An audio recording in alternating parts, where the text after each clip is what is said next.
ராமமூர்த்தி எழுதிய இடஒதுக்கீடு சலுகையல்ல பரிகாரம் என்ற கட்டுரை சிந்தை இணையதளத்தில் இன்று வெளியாகியுள்ளது. பார்க்கலாம்.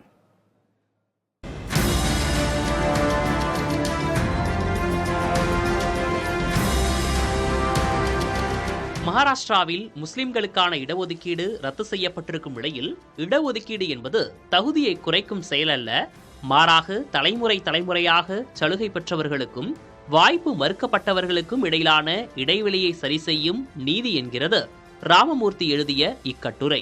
சமகாலத்தின் மிக முக்கியமான அரசியல் தத்துவ அறிஞரான மைக்கேல் சாண்டலின் தகுதியின் கொடுங்கோன்மை என்ற கருத்தாக்கத்தின் மூலம் நாம் தகுதி என போற்றுவது பெரும்பாலும் வரலாற்று சலுகைகளின் விளைவே என்பதை இக்கட்டுரை விளக்குகிறது. பன்முகத்தன்மை கொண்ட ஒரு ஜனநாயகத்தில் மதிப்பெண்களை விட சமூக பிரதிநிதித்துவமே முக்கியம். அதிகாரத்தை பன்முகப்படுத்துவதன் மூலம் மட்டுமே ஒரு சமூகத்தின் உண்மையான திறமை வெளிப்படும். எனவே சமத்துவமற்ற சூழலில் இடஒதுக்கீடு என்பது தகுதியை சிதைப்பதல்ல, நீதியை நிலைநாட்டும் தார்மீக பொறுப்பாகும் என்ற பார்வையை முன்வைக்கிறது இந்த கட்டுரை.